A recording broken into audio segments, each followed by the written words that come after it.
Hello, Lisa. Hello, Andrew. Oh, you should do some bands out. Hey. Goodness me. What? What would Hartnell think? Hartnell? Yes, He wouldn't be watching me. he might be. Okay. Hello. Hello. Hello, everyone. It's hot and I've had to strip off. You should see. You should see down below.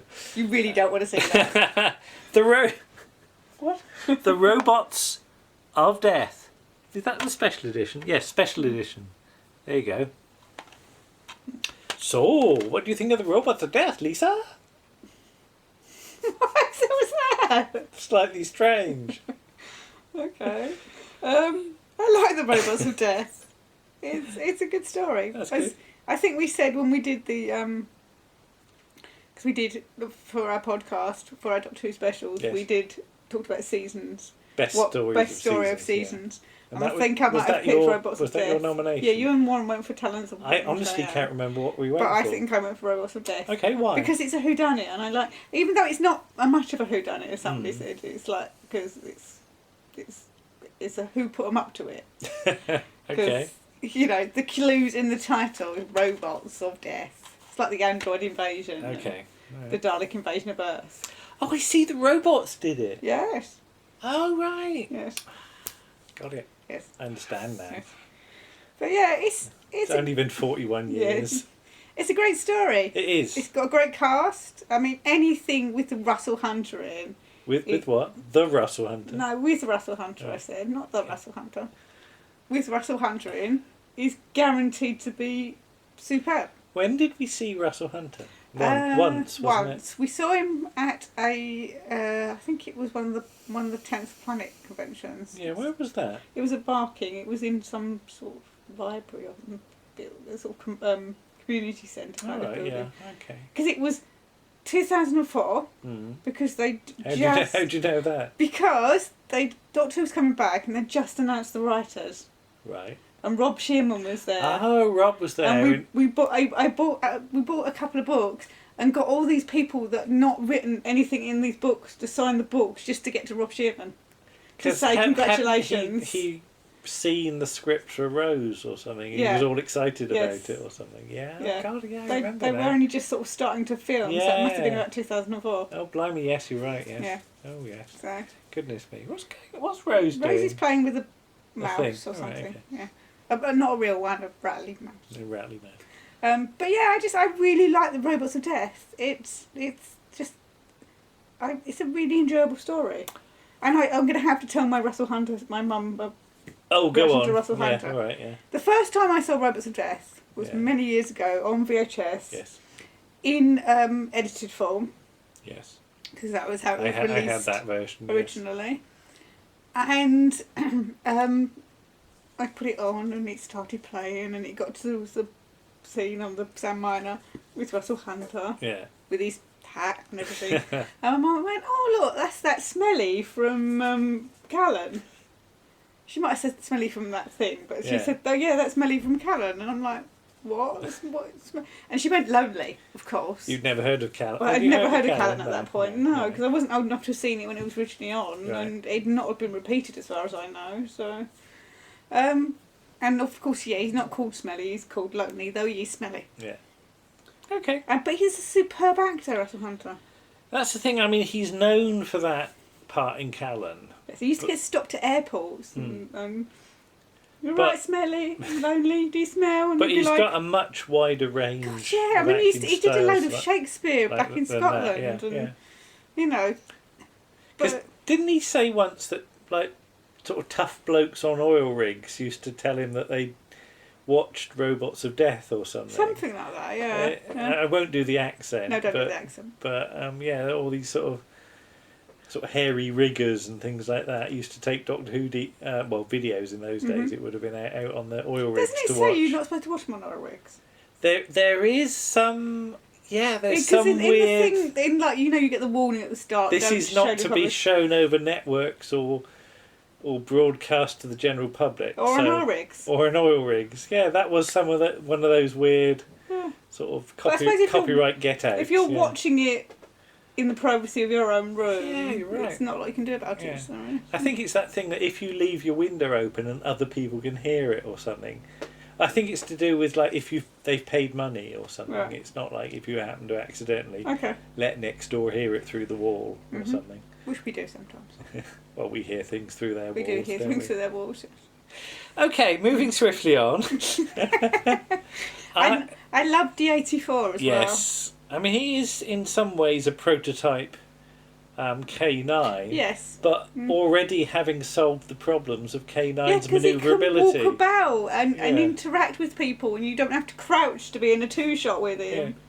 I do wonder whether Tom would have preferred it. D89, yeah. D89, D84. D84, sorry. Yeah. And also, Gregory DePaulno, who is D84. Yeah. I'm sure, and I've never had this confirmed, and if anybody knows this, please put a thing in the comments underneath. But because I used to use the Jubilee line a lot. All right. And I'm sure the voice, Mind the Doors, is Gregory DePaulno. No idea. It really does sound like him. It's got it doesn't help that because it's obviously an artificially done. Yeah. It's somebody's voice, but it's artificially done. It does sound like a robot, so it does sound like D84. It sort of almost goes up and down a little bit. All right. So. Okay. I mean, sort of from a science point of view, I like the whole idea of a robot-based society. And yes, you have got things like Isaac Asimov's sort of rules of robotics and things like that.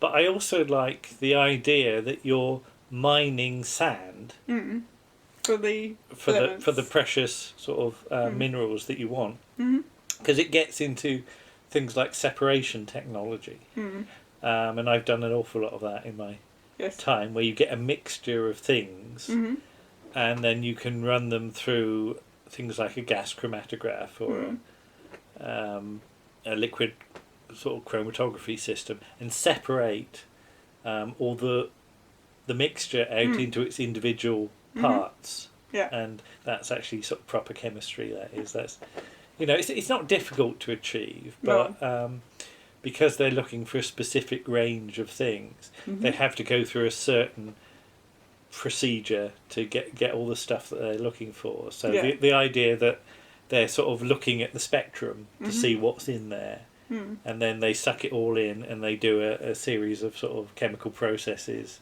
to get the things. That's actually proper science. So I like that. I like the fact as well that the crew is it's a multi-ethnic crew, and there's more than one woman in here. Because you get Toos and you get Zilda, who obviously doesn't actually last. Because who actually survives to the end? Toos, Ivanov, and Paul. Okay, Paul. But he's not feeling well. But no, he's got robophobia. Yeah. Is that how you say it? Robophobia. That's right. Yeah. So he's. But yeah, I mean,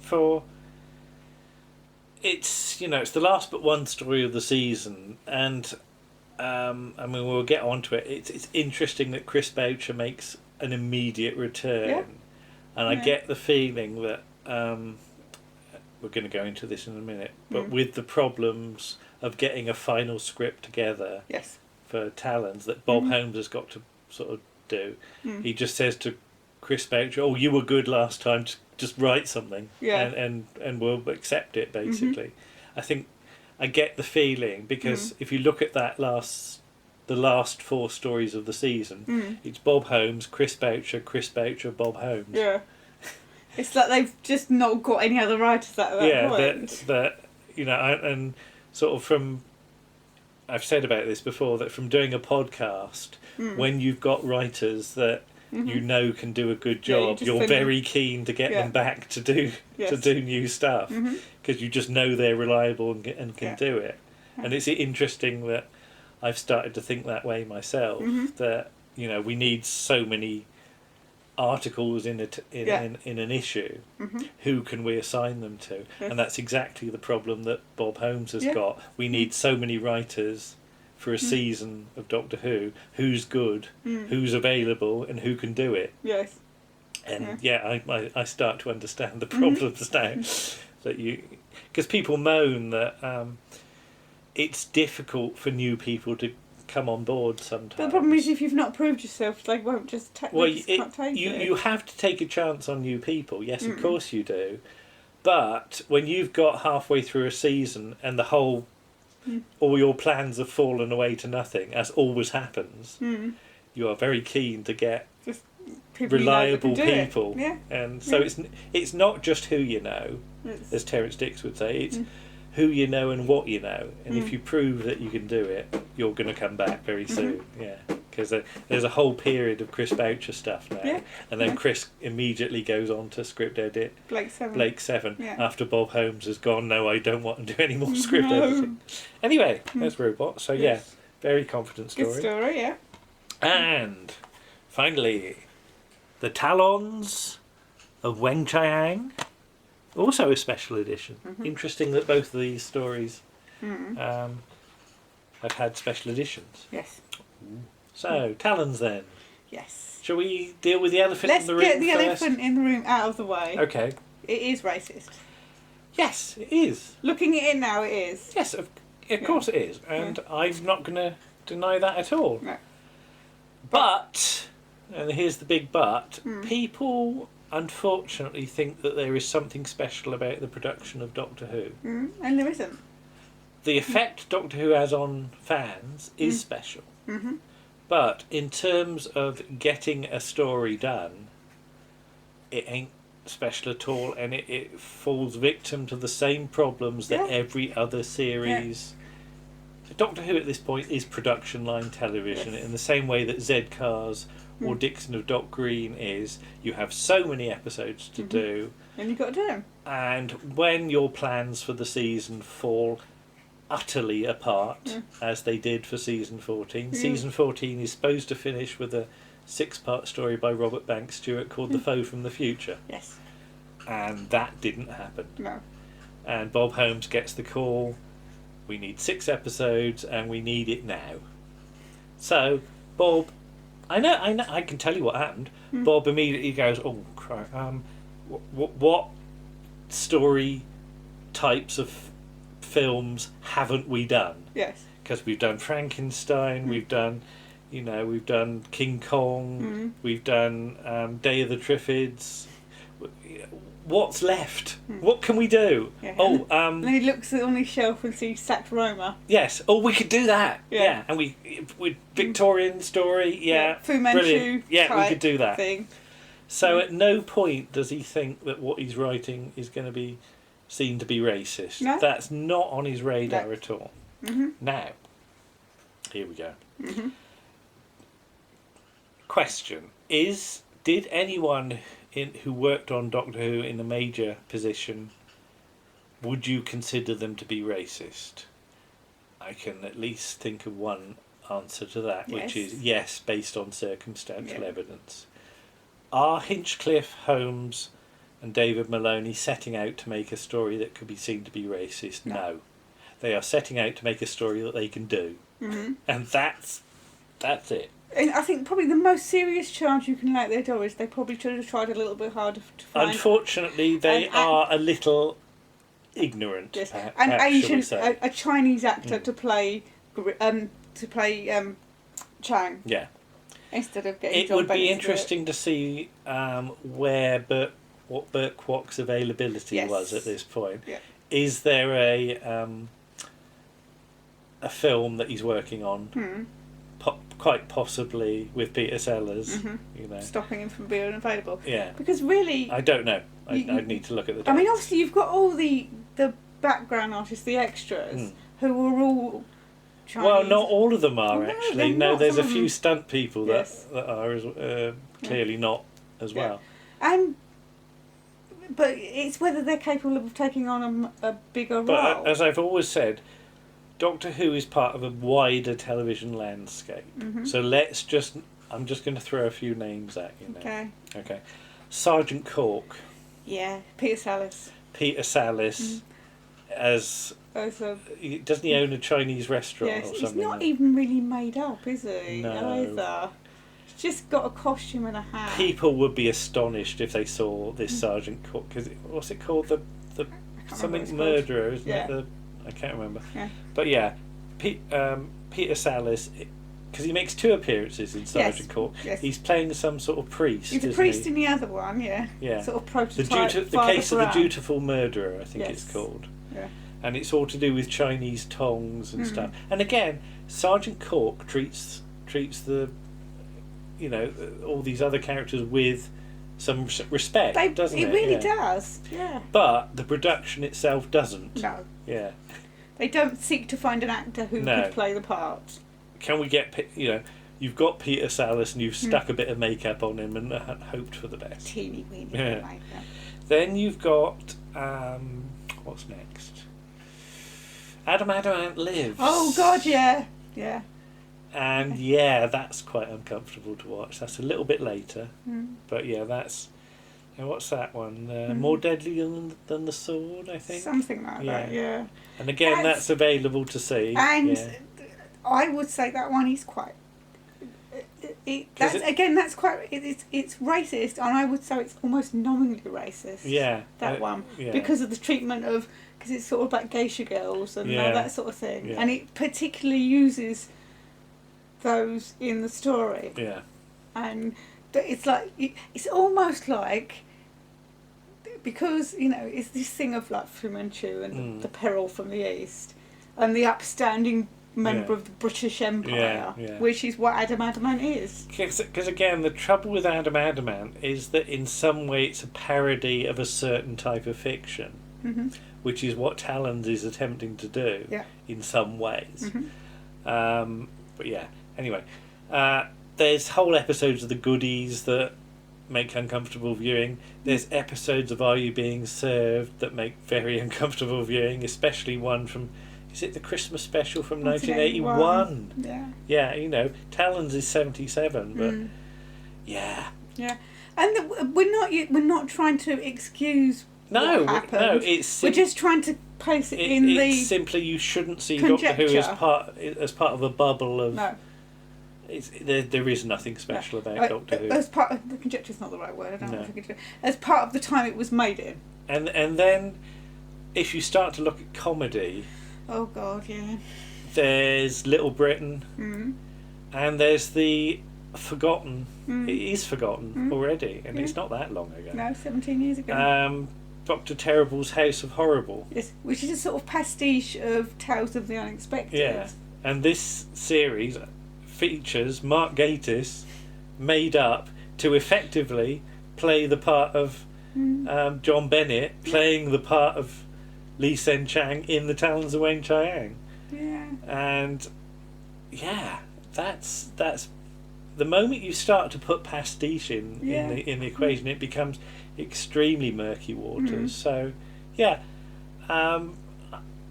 yes, he's uncomfortable to watch Talons these days in some respects, but on the other hand, it's still a blooming good, accomplished story. I have to say, I only actually feel uncomfortable when I'm looking at it from the outside. When I'm actually watching the story, I get engaged with the story, and you don't think about it so much. Yeah. Because Graham Burke's written or updated an article he wrote for a fanzine where he says that why do Doctor Who fans not accept that Talons of Weng-Chiang is racist? And it's simply for the fact that when we're watching it, we enjoy it, and then we step back and go, oh God, it is a bit. Yeah. But while you're watching it, you're engaged with the story, you're engaged with the characters, you're engaged with Jago and Lightfoot, and I think that's it. Yeah, because I said to you about we did Mind Your Language a while ago. Yeah. And yeah, there are things in Mind Your Language that you wince about. Yeah. I don't think it's intentionally racist. But again, there are things in Mind Your Language where, as the characters evolve, they become much more friends to each other. Because the whole thing with Pixin Lem and who is it? Robert Lee. Yeah. Yeah. That they start off being very against each other. Yeah, and by the end of it, they're sticking up for each other. I think they're very close. They like each other, yes. Yeah, because he gets arrested, doesn't he? He does, and she sticks up for him. And no, she's doing. She gets arrested. Yeah, she's doing a sort of protest or something, and then in season 1 he would have not worried about her, but by season 3, you know, he's very much on her side. So it's very interesting the way that works, and the the Indian school that we came across, where they'd done they did a stage version of Mind Your Language, which I don't. It makes my head hurt because they're doing it completely innocently. Yeah. And you've got a load of sort of. How old are they? Do you think they are? I'm not sure. I'm mid-teens, not, I guess. Probably. Yeah, I've not seen that much of it, to be honest. Yeah. So. But playing all these different ethnicities, and it's very weird. But it's obviously not occurred to them that they shouldn't do that. No, that's the thing. Yeah. You know. Yeah, it's very weird, and things don't occur in isolation. That's the thing. Anyway, that's the word I was looking for. Isolation. Isolation. Yeah. There's an awful lot of things are connected all over the place. But to get back to the sort of just the plot of Talons. Yeah. It's brilliant. It's 6 episodes, and it never loses the pace. No. It never loses another the pace. 6-part story. That's the thing. The Hinchcliffe 6-part stories. Really, it's the right length. There's a lot of Pertwee stories where you go, 6 episodes is too long, isn't it? Monster Pendulum. Yeah. But all the Hinchcliffe stories do a good trick. Yeah. I mean, Seeds of Doom has a 2-part and a 4-part setup. Yeah. Talons is the other way round. It's a 4-part and a 2-part. Yeah. Isn't it? Because the whole... Again, there's so much that feeds into Talons. You've got the good old days feeding into it with Henry Gordon, Jago. And again, the more of the good old days... You see, the more you come to appreciate it. The more... The more Talons of Weng-Chiang makes sense. I'm so pleased that the good old days has got a bit of a airing in the last few years on BBC 4. And yes, we've talked about it on occasion. Yes. But the fact that Henry Gordon Jago is basically Leonard Sachs. Yes. Yeah. And again, the more old TV of the period that you see, the more you appreciate Doctor Who, I think. It really is that case. Yes. And having now just seen the Jack the Ripper. Yeah. You better explain about yes, in 1973, for I don't know if it was to not commemorate, but to mark the 75th anniversary of the murders, or whether it was just coincidence. The BBC did a series with Frank Windsor and Stretford Johns playing their characters from Z Cars and Softly Softly, Watt and Barlow. Yeah. And they're opening the cold case of Jack the Ripper. So within this... The Ripper, Mr. Jeagle. Within this, you have reconstructions of scenes, which I urge you to watch because they're superbly done. Yeah. And if anybody's watching who wants to release a DVD, please do, because we'd like to. I really want it on proper DVD. And I'm fed up watching copies with time code all over it. Yeah. All over the faces. And it's got Christopher Benjamin in it. Yes. Playing a Victorian gentleman. Who is extremely similar. He's not quite as fruity as... With a cigar as well. Jago, isn't he? No. But he's got the look, hasn't he? Well, yeah, obviously he's got the look. It's only a few years before. Yeah. But yeah, so it's. I mean, yes, because it's bizarre because he's in it and Chris Gann's in it who plays Casey. Casey. Yeah. So. But again, had David Maloney watched that production? Quite possibly. And he thinks, who could I get to play these parts? Oh, they were good, weren't they? A couple of years ago, they did something Victorian. We'll get them back. So, that's why I think sort of what we do is important. That it sort of flags up to people that Doctor Who isn't isolated. No. Doctor Who is merely a part of a much bigger sort of factory of television. Yeah. And I love Doctor Who, but let's not ignore all other the things that feed into it and make it as good as it is and influence it and it's just all the little joining the dots and I find that fascinating. But yes, because I'm still learning stuff even now. Yeah, we learn stuff all the time. But I absolutely love Talons. There is the story about the final studio session that I think John Nathan Turner went to see because he was taking over as production unit manager, and the table wouldn't explode and it overran by like God knows how long, way past 10 o'clock. And they said to, I think it was Chris Doyley John, is it always like this? And he went, oh, no, it's not always like this. Usually it's much worse. And it's the thing of, oh, blimey, you know. What have I let myself in for? Because I think it's the point that there is the story, and I don't know how true it is, that Hinchcliffe towards the end was going, oh, sod it, just make it as good as we can, and it's not my problem if we overrun or go over budget. Poor Graham Williams. So, which unfortunately is a bit of a pain in the arse if you're taking over for season 15. But is that why there's not much money in season 15? I don't know how true that is, but that story has been told. It is noticeable for season 15. It is not as. I think Graham Williams glossy. in an interview with DWB said basically Philip put 2 fingers up to inflation towards the end and went, you know, I don't care anymore because I'm leaving. So it does lead to, you know, some great episodes being made that year, but it does present problems for Graham taking over the next year, unfortunately. So you should appreciate everything Graham Williams got on the screen. Because he's unfortunately in trouble before he starts. Beige or not. Yeah. But there you go. There's Talons. There's Robots of Death. And we'll zip through season 15. I think we'll try and do 3 stories in 2 sections, then we can do the whole of season 15. Okay, we'll see you soon then. Okay. Bye-bye. Bye.